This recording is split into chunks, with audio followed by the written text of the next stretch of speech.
for tuning into the Black Impact Podcast. I'm TJ, your host, and this is the second episode. I have a lovely guest here. Please Billal from the One in the welcome. Melanin podcast. Check us out. We're on all platforms. We're a fun time. Yes, thank you so much for joining me today. No problem. Always a pleasure. I appreciate you asking me to pull up. I'm so excited. Thank you. I'm so excited. We got Divine here. You probably can't see him, but he's here bothering me on the couch. Yeah, he's good. So we're gonna get into it today. Come on, bro. The first question for Billal today is, why do you feel like guys don't feel comfortable going to a therapist or talking to a therapist? Genuinely speaking, I feel like it's a pride thing.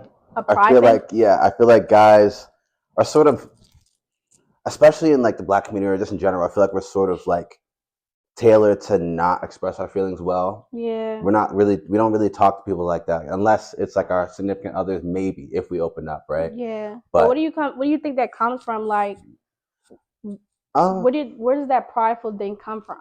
Well, I mean, a lot of the time it'll come from, depending on your upbringing, they might be like, oh, like you're a guy, you shouldn't be crying or you shouldn't be upset. Okay, walk it off. It's okay. Because it's more acceptable, I feel like, for girls to be emotional, right? So I feel like when it comes to guys, they're meant to sort of man up, right? The cliche. So it's like with that kind of being the norm at this point, I feel like guys are more comfortable just shutting out and just dealing with whatever it is they're dealing with, right? And just keep it moving in hopes that it just slowly goes away. When in reality, we're kind of just bottling stuff up. Some people can manage it better than other people, hence why people crash out and stuff a lot. But why do you think you guys bottle things up like that? Like, I mean, I know it comes from like childhood, but when you get a little bit older, and you start to realize what's going on, like you guys still to this day do that. I feel like some people don't even register that that's an option. Right. To go to these therapists and stuff like that, just because they don't feel like it's necessary. They've made it this far, right? Like, might as well just duke it out until later on. Things will just get better. I always hear men say like, "Oh, I'm not going to no therapist. I'm not going to tell no shrink my problems." Like, because some people just don't feel like they'll help them. Because a lot of people feel like they just won't understand fully. Right. So because of that, who am I? And a lot of people view it as it's just their job, it's their occupation. They're getting paid to listen to me, so why do they actually care about me? I get that because I've been in a couple of incidents where I had therapists, and they don't listen. I talked about it in my last episode where they don't really have time management. They don't really take the time to pay attention to their patients, but it could be different. So I understand why certain men will probably feel like that, but I do recommend everybody go to therapy for sure. Don't avoid the help. If you need it, please take it. Sometimes it helps and sometimes it don't. I mean, anybody can be a therapist, actually, like even your friends, parents, but you don't want to like trauma dump that on people, because we are talking about mental health. So that's very true, and I feel like that's not stuff that people like to say. Just because it's a lot of weight being thrown down on you that doesn't necessarily concern you. And I know that sounds bad, but at the same time, it's like you want to help the person. So you'll sit and you'll listen in. But sometimes it's just a lot, especially bottled up with your own stressors. It's hard to manage both and try to help you to the fullest degree, especially if it's really deep stuff. You know? So it's like, trauma dumping is like, it's healthy trying to get stuff out, but understand that not everyone's going to receive it well. Right. So are you one of those friends that your friends come to like trauma dump on you? Genuinely, yeah. I'm not gonna lie. And the thing is, I don't mind it because I want to help you guys. You know, we all have our own stressors, and everyone needs an outlet, right? So I'm okay with it. It's just a lot to handle at times. I get that because you got to go. We go do life is lifing. And I'm a therapist. I'm my friend's therapist. All the time, and they're my therapist. But I do, I don't recommend trauma dumping because everybody has their own life. If you could go to a professional, for sure that is something you want to look into. My next question for you. So I want to know, how do men struggle like in their mental health? Like, what does struggling in their mental health look like? And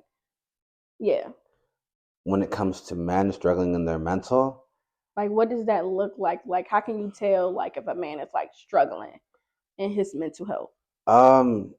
What does that look like? I mean, I feel like it generally does depend on the person and how they express themselves. I feel like a lot of time they'll be really bitter, just because they got their own stuff going on and they don't know how to handle that. So because of that, it reflects on how they treat other people or how they talk about other people, especially behind their back. So it's like you'll see them get really like mad or just like, man, who does he think he is? Or like little things will piss them off. And it's just like, yo, it's not that deep. What are you doing, bro? Nah, son. It's like now they're just upset about things that everyone else is just like, yo, we could have moved on 2 minutes ago. But it's like some people will get really upset. Other people just won't hang out. Right. They'll just stay to themselves. Yo, you good, bro? Yeah, no, I'm straight. And we'll go on and do whatever. Do you think like that comes from like being mad and everything comes from like just not having like financial, finance stability, or like just finances? Because I know when a man doesn't have money, he is bitter. Yeah, he's angry. That's true. I feel like, and that's a big thing. I feel like especially amongst and that's why you'll hear people like you'll see a lot of guys that are just like all about the money, right? Like that's like their main focus. I'm trying to get this back. I'm trying to get this back. I'm trying to get this back. Because a lot of people didn't grow up with it at all. That's true. You grow up under bad circumstances. That's genuinely the only motivation you have, so you could feel better, especially if you see other people with it. Y'all come up at the same time, but they have this and you don't have that. So they're just progressing. You're just there. So it's like, you know what? I'm gonna just take it. So people get upset, and like people, that's how they struggle with their mental health, because they don't know, they don't feel like they have the opportunities to do certain things, or they don't have the privileges, or they can't get what they want essentially. So because of that, they're struggling to figure out how to do that given the circumstances they're under. And because of that, it's like if they can't get there, that's why they're more upset, or they're more to themselves, or like, you know what, I'm gonna just handle it myself. I don't even want to tell you about it. I'm gonna just get it done. And then that leads to them either putting their head down and focusing and going about it in a more healthy way, like really putting their head down and getting themselves in a good place, working out, doing this, and getting to a certain spot. Or they'll just say, F it. I know someone who has it. He does this. Yeah. He's a scammer. He's a drug dealer, whatever. Right. As long, what works for me is what I'm gonna do. As long as I get where I need to get to. Right. Two different avenues. But well, you seem like you have like a good head on your shoulders. Like, did any of that affect your life when you was growing up? Well, I'm grateful to know that I grew up with good friends around me and whatnot. Because I grew up without a dad, obviously. So it's like it's something that's common. Well, you can't see. Obviously, I didn't know you grew up with a dad. No, that's.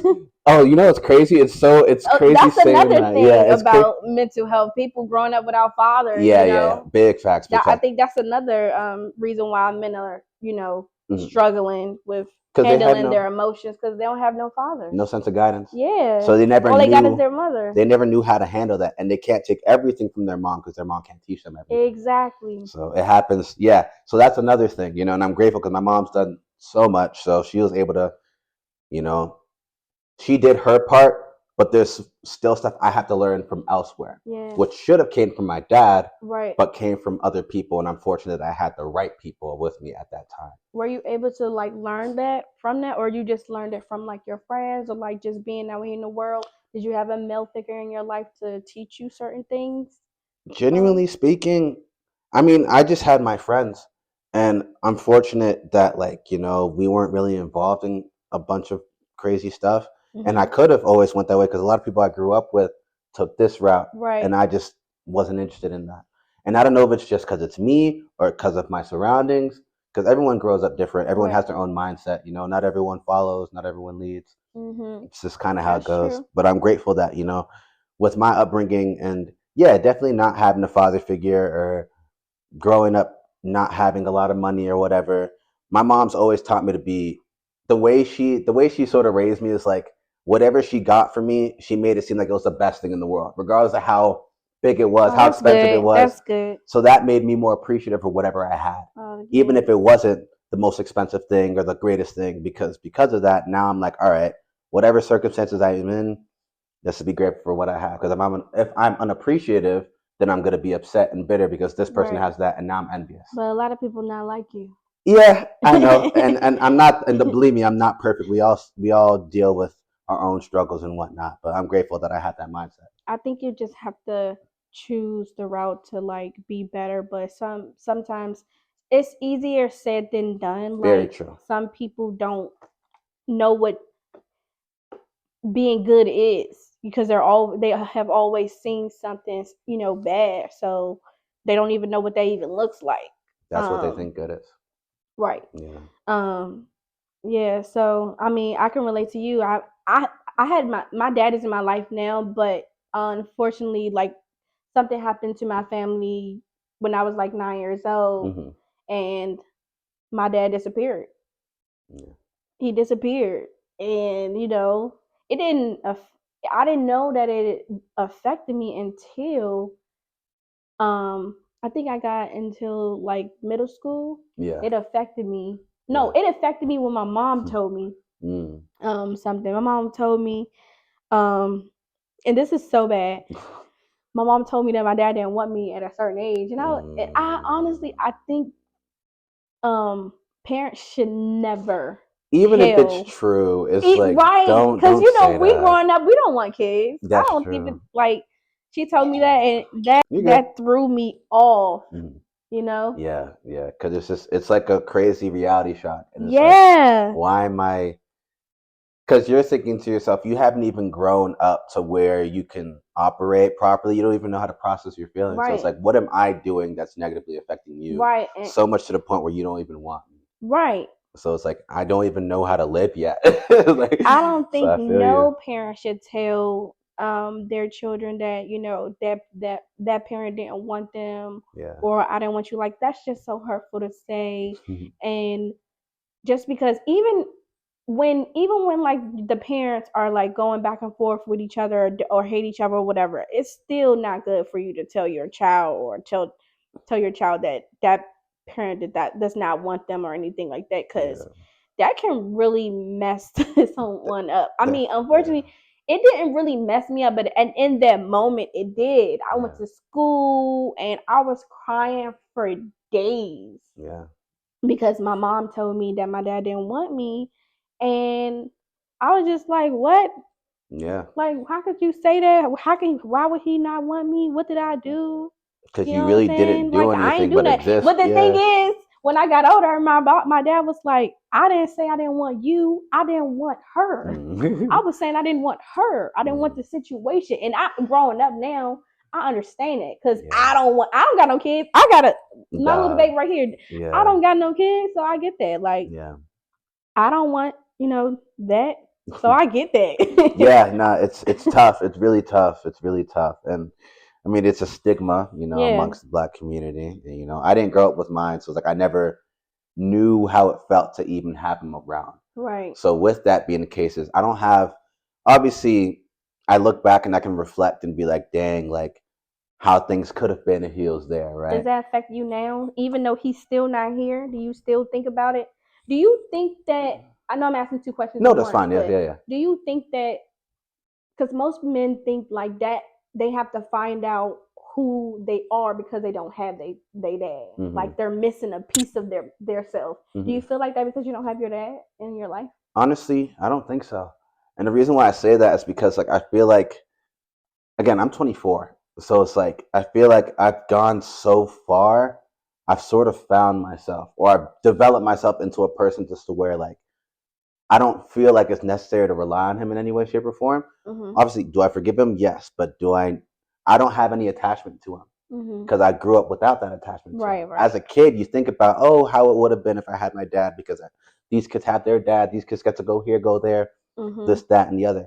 But once we've grown past that point to where we don't necessarily need that assistance from them, and you've already learned to, you learn to shave, you learn to drive, you learn to do the stereotypical things that a dad should teach you, right? For the most part, it's like you don't feel as if you're empty anymore because you filled that void with your significant others, your friends, your family, those who actually care for you. But you not having a male figure in your life, did that affect you in any relationships you had? I'm sure it's affected me in just like learning how to be more, I guess, considerate, or learning how to be more aware of other people's feelings, or just being more, not having that, I guess, that, for lack of better words, role model, not having that person to, this is how you should treat a person. This is how you should act in this situation. You kind of have to find that out on your own, and it's more of a trial and error thing. And once you see certain responses and you learn, all right, this isn't how I should do it. It would have been an easier process if I had him there. Yeah. But it took me a longer time to get to the point where I'm at now. Unfortunately, I'm at that point now where I can register these things. And I know I can do that. And we're all still growing, right? But it could have potentially been easier, having him there. But if not, doesn't mean it still can't work out. Right. Yeah. How did you even like put that aside and just, continue with life when that happened? Because I know for me, like, a lot of times in the Black community, we don't deal with trauma at all. We brush it off. We just be like, it is what it is, and keep moving, and that's it. Like, how were you able to navigate and keep going on with your life without him being there? I mean, I guess because he wasn't there, so it was so easy for you to just be like, can't really do anything if no one's here. Yeah. So, I mean, I guess that, but what gave you that push to just like keep going? A lot of positive reassurance from my mother, along with the fact that she's never been someone to talk down on my father. That's good. That's the number one thing. Yeah. That's the number one thing. Because even although she's been through what she's been through with him, she's told me certain things, right? But regardless, she's never been someone to say, no, you should hate him. You should, he did this to you. He did that to you. Look what we could have been. No, she's never expressed like any type of like bitterness towards him, at least in front of me. And I've never been someone to hate him for that. Maybe as a kid, I might have been like, dang, like I wish you were here. Like, how could you do that? But as I learned to process things better for myself and with my mental as I'm developing, I'm like, at this point, bro, Father's Day is Mother's Day. It's like, right. I get that. That's what I do with my mom. Yeah. I mean, I got a dad too. I still do both, but it's like any disdain that I would have had for him, I just show more appreciation to my mother. Yeah. So a lot of positive reassurance from my mother, having a lot of friends. I had a lot of I grew up. I didn't really grow up with I'm from Sierra Leone, but I didn't really grow up with my Sierra Leonean family and How does that even work? I mean, how does you haven't been in a different culture, like how's that?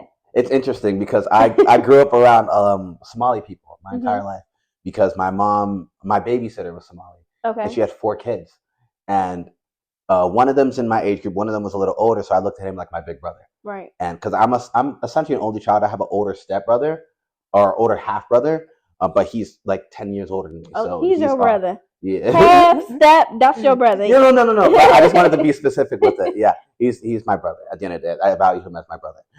But growing up not having that relationship with him because he was grown and he lived elsewhere.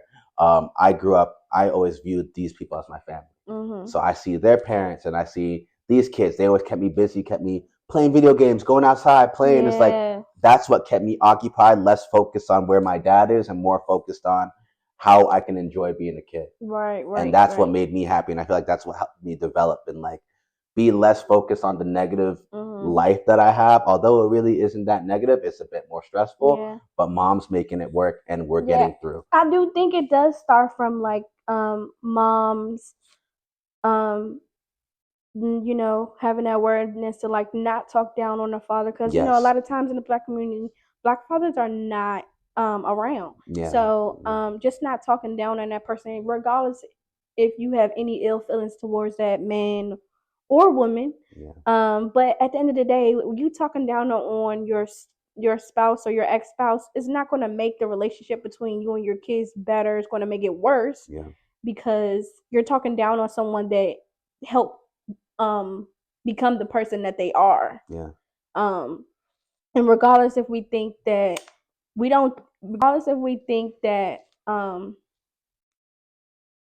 that person is not who made them, because they're not in their life, they help create them, so they are a part of their life.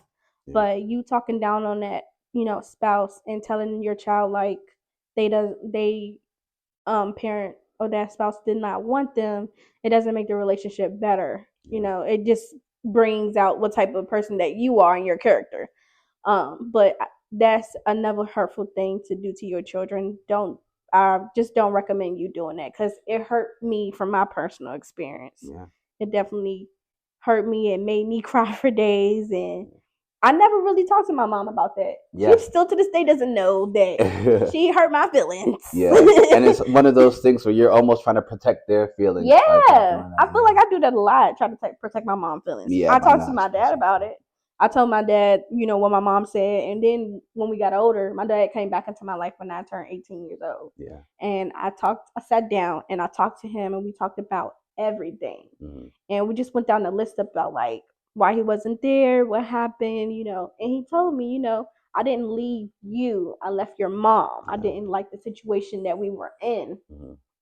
And I was surprised that he even, came and talked to me about it. Yeah. It was good for me. It helped me heal.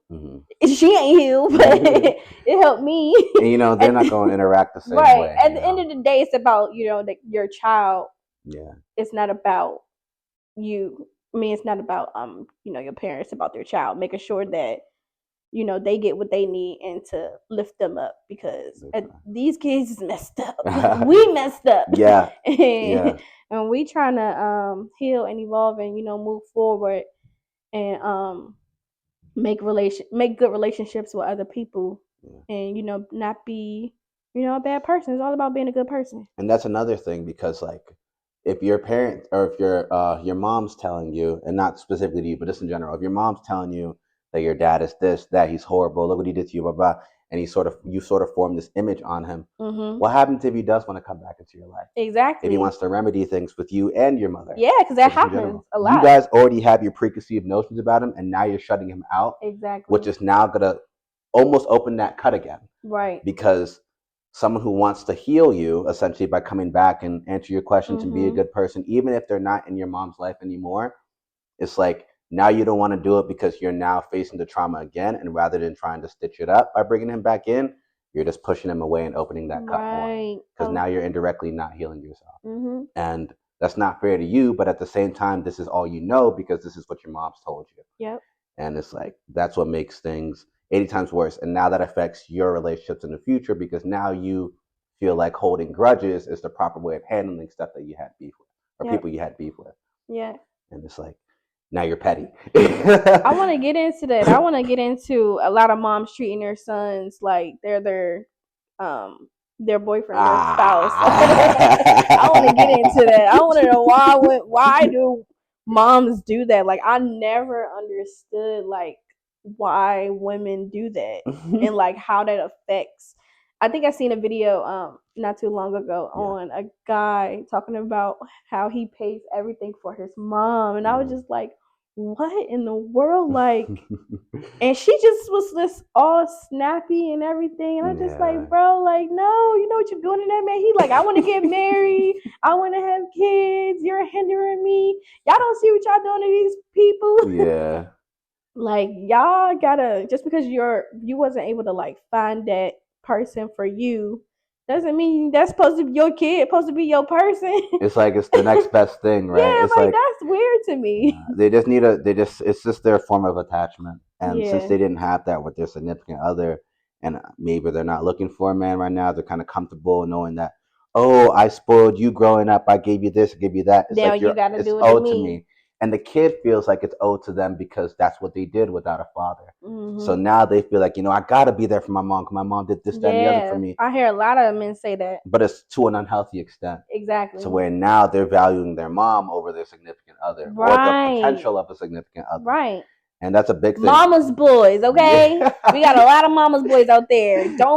We like men who respect their mother, but we don't want a mama's boy. Okay? Like, nah, that ain't cool. There are definitely limits. You gotta understand. For sure. Boundaries, okay? We need to define the boundaries. Word of the day, boundaries. Understand that respect your mom. That's never gonna go away. But understand that now that you have a certain person in your life, they will now be your priority. And you gotta hold her to a higher standard. So when it gets to that point, right? Understand that, because if you're gonna marry someone, you're gonna have kids with them, they're gonna be your focus now. And your mother did her job to raise you.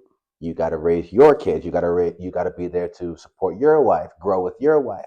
she's your wife now. So it's like a lot of men still think, oh, my mom, like that whole thing, the car situation.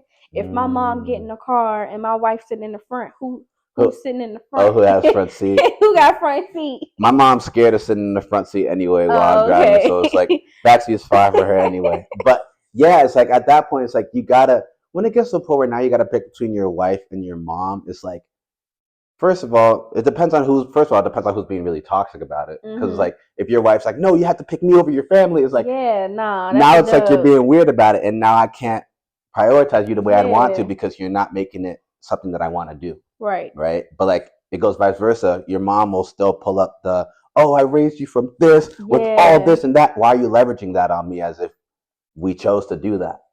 That's not fair to me. Why are you putting that pressure and that guilt on me? Like, I'm still not doing what I can to support you. I have my own kids. Your kids. That's not good. That's not healthy at all. Guilt trip your kids. They didn't choose to be in those circumstances. That's manipulation. Absolutely manipulation. I think that's not okay. Don't treat your kids like that, man. They dealt enough with that growing up. You telling them this, that, and the other. You framework their future based on what you tell them. Right. So they shouldn't have to deal with that when they're adults as well, because they should be able to make their own decisions without having that huge influence. And don't get me wrong, you can listen to your parents. Your parents, they want the best for you and whatnot for the most part, right? Yeah. But it's like but for the most part, some parents you gotta they don't. Some parents, sometimes your parent is your biggest hater. Okay, they don't want to see you grow. They want you to depend on them every second you can. Sometimes they make you stuck in your situations because you have to depend on them because of this world, basically. Being in economy. Yeah, that's the word I was looking for. Struggling. But yeah, like I just feel like we need to have more conversations with our parents so they can understand the certain things that they have did to us as a child, or not necessarily just saying they did these things. I feel like they need to go to therapy themselves, because I don't understand why they be like, oh, you therapy, I'm not going to therapy. You're all right. They act like nothing wrong with them because of their parents. Yeah, you gotta understand, a lot of them. We gotta break the cycle, okay? We gotta break it. Yeah, a lot of them never knew they never learned how to healthily communicate. Yeah, and I'm trying to figure out, like, where did that come from? Like, where did that come from? Yeah, it's weird. It's just culture, and obviously the more we're exposed to stuff. And one thing I will say that I'm grateful for now is the conversation of mental health. Yes. Because now that this is more prevalent in today's society, whether or not they grew up with it, they're kind of forced to at least understand it to a degree for them to be able to take it in. Because we didn't grow up with mental health being like, it may have been an issue, but we didn't know what it was. We just knew that we were upset or we were sad and stuff. Like I had, anxiety attacks and panic attacks, and I didn't know what that was. Exactly. Back when I was having it and I was a kid, my mom was just like, oh, you all right, go to bed, sleep it off. Yeah. Because they don't know something is wrong with me, lady. Yeah, they didn't understand it either. So right, exactly. They just thought that you were just tripping out, or you're a kid, you're just being emotional, because kids have tantrums, kids get upset. Yeah. But it's like they don't know that it's a lot deeper than that. It's a way lot deeper than that. Yeah. So they got anxiety. Yeah. They got some type of disorder. Yeah, a lot of people, and not everyone deals with certain things. Not everyone deals with it to the same extent. So if you're looking at it like, I don't deal with that, maybe they're just tripping out. No, it's a lot worse. So it's like, you gotta at least be understanding to know that although your situation is different from theirs, that doesn't mean that they should handle it in a better way. Right. Or like they should man, they're just being dramatic, bro. Right. Like they're tripping out. Nah. Because if you were to be in their shoes for a second to see what they're going through, and you go through it yourself, you're gonna be freaking out yourself. Yeah. Even worse, maybe, because it's like you never experienced it before. Right. So it's like I try not to judge people that are suffering from depression and stuff, because it's like, although I'm someone that's fairly optimistic, I understand what kind of weight that has on people. Yeah, I try to look at everybody. I try to look at everybody on what they're going through. Yeah. And I'm not gonna say I'm not judgy because sometimes I could be judgy. I am gonna be real with you. Yeah, yeah. I'm a little judgy sometimes, but then I also have to take a step back and be like, oh no, they might be having a bad day today. Yeah, I mean it's easy to judge people. Yeah, because you witness it, and if it's something that you can't relate to, you're gonna judge that. So I mean, it's normal for that to be the case, but it does require that extra step of reflecting and really taking a second to think and be like, all right, so what do you think the root of this issue is? I okay, so it may not just be they're over exaggerating or they're just tripping out. It's like okay, it's probably an issue at hand here that we just don't know about. right. Let's take a second to not be so quick to be like, nah, he just got problems. Oh, that's just him. Right. It's like that's not cool. So I want to talk about what type of steps do you take to better your mental health? My mental health. I just try to keep myself occupied. I feel like I'm someone that doesn't like to. I think that's pushing the stuff away though. Uh, See, and to see how we yeah, convert back to yeah. that. I gotta stay busy. I gotta, keep it off my mind. Like, I mean, I feel like I have when I say that, and I do see where you're coming from because it's easier for us to just be like, you know what, and that's why a lot of people are like big workaholics. yeah, I Because it's mean, like, I get it. yeah, I'm a workaholic too, but but it's like, I'm not yeah, more so like stressed out. I think I'm a workaholic because I'm just trying to get to the bag. yeah, you're just driven, and that's a good thing. And Yeah. that's one thing. First of all, that's one thing I really admire about you, even from Thank before. you. Thank you. So it's like, for me personally, like I said, I do like to keep myself occupied by finding hobbies. I have a lot of hobbies. I like to paint. I do stuff with recordings. I have a podcast. I play sports. I work out. It's like I find different things that I know that I can vibe with, and along with that, I have friends, and I know that I have people that I could talk to if need be. You know, um, am I one that likes to express my emotions a lot? Probably not. If I'm being honest, that's just kind of how I am. But I'm someone that like I'm not. I have the proper resources like with regards to my friends that I know I can talk to about certain stuff, and I do let certain things out here and there just when I feel like it's good for me, and I'm someone that I just feel like I can. I feel like I personally do a pretty good job at managing my emotions for the most part. I know it's not the easiest thing to do for other people, so I Yeah. can't sit here and be like I'm just perfect. Like I Right. Oh, of no, course I not. have Of I course not. handle things in different ways. Yeah. Um, you know, Sometimes it takes me sometimes to like process some certain things. I yeah, have to sit back and be like, hold on. yeah. Okay, hold on. Sometimes you Let's. gotta vent. It's Yeah, fine. yeah. But again, know the situation, know the circumstances, and know who you're talking to. You don't gotta tell Yeah. everybody everything. Yeah, yeah. Don't be telling everybody your business. Yeah, Because everybody ain't there for a good purpose. not everyone has You your best know? interest at heart. They Not at don't. all. No way. And certain people you tell information to, it's not gonna stay there. Exactly. So it's Have not you happening. ever been to therapy before? I've never been to therapy before, actually. No, I've never been to therapy before. Would you ever consider going to therapy? Do you feel like it's needed? I wouldn't say needed, but like, do I, you feel like you have to go through a certain point in your life to need therapy, or it should just like be something that somebody just do like a regular thing? mm, um, I feel like sometimes it's trauma driven, right? Sometimes it's Mm-hmm. based on your situation. Like if you went through something, you do need to talk to someone about it because certain feelings are very overwhelming and you Mm-hmm. cannot keep that to yourself. But there's going to be a lot of factors that go into it, whether it's financial things. Sometimes you can't get issued therapy through insurance or whatever. Other people have to pay for it out of pocket, and it's like, Sorry, bless you. excuse me. Thank you. Me personally, I don't necessarily feel like I need it at this moment, or it's not required for me at this moment. Mm-hmm. Just for me personally, I'm just speaking for myself. But I don't think it's an unhealthy thing to do. I'm never gonna say therapy is bad for you. Whether or not you register what they're telling you is good or bad for you, or you pick up certain signs, like I don't think they care about what I'm telling them. It just depends on who you're dealing with. Some therapists are actually do a very good job at Yeah. what they're doing. So I'll never disregard a therapist's work because that's important for people. Mm-hmm. I'll never disregard that. It just depends on you. And I feel like if you feel as if you're teetering or tottering on whether or not you should do it or not, do it and see what Yeah. it works out for you. And if you feel like it's effective, proceed on. Yeah. Have that people. I feel When like I was younger, I'm sorry not to cut you you're good. off. You're good. You're When good. I was younger, I remember I was in Ocean City with my godparents, and we were just talking, and then my godmom told me, she was like, y'all need to go to therapy. And I was like, I'm not going to therapy. I was so against therapy when I was a kid. Yeah. I was so against therapy. I was against therapy. I was against yoga. And now I cannot believe that I go to therapy. Well, I'm not going to therapy right now, but I go to therapy. I have been to therapy. I have been doing yoga. You know, like I'm just so amazed that that transition. I would never thought in a million years that I'd be doing that, but because your mind matures and you're more open to stuff because you realize what the actual meanings of these things are.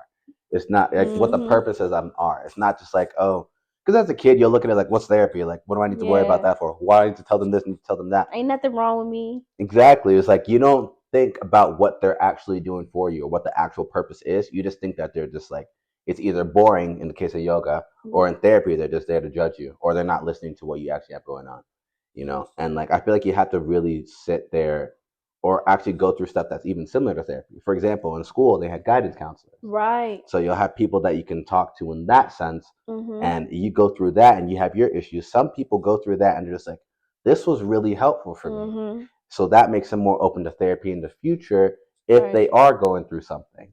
But like if you never experienced it, you just see the guidance counselor, you just assume that they're a buzzkill. They're just someone that's just trying to sit there and just tell you that you're doing something wrong or whatever.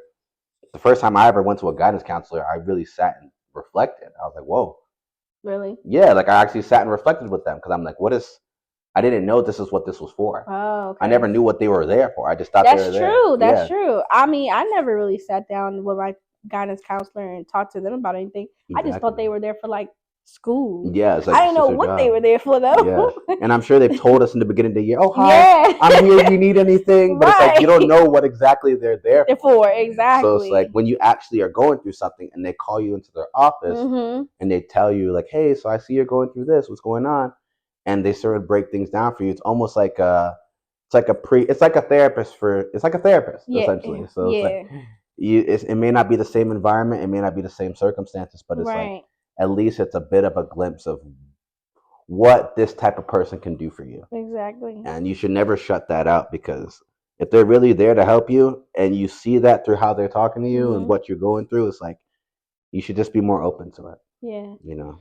And I'm not saying that the only thing to like fix your mental health or healing is just going to therapy. Mental health and healing it could be anything. It could just be putting on that nice outfit that you like, you know, getting pretty and getting handsome, buying some shoes, taking a self-care bath, you know, cleaning up around the house. It could be anything you prefer. Mental health is just basically, you know, deep diving in certain things that you have went through and, you know, just trying to come up out of it and, you know, make it the best way you can. Because we go through it. We go through things every single day. Yeah. It's just bettering yourself, basically. Yeah, it's a great way to learn more about yourself. Yeah. And understand what exactly works for you, what doesn't work for you, and what you can do to make yourself feel better. Yep. In a healthy way. In a healthy way. That's why it's called mental health. Yeah. In a healthy way. So. In a healthy way. Yeah. Well, yep. There you go, guys. That was fun. I really like that.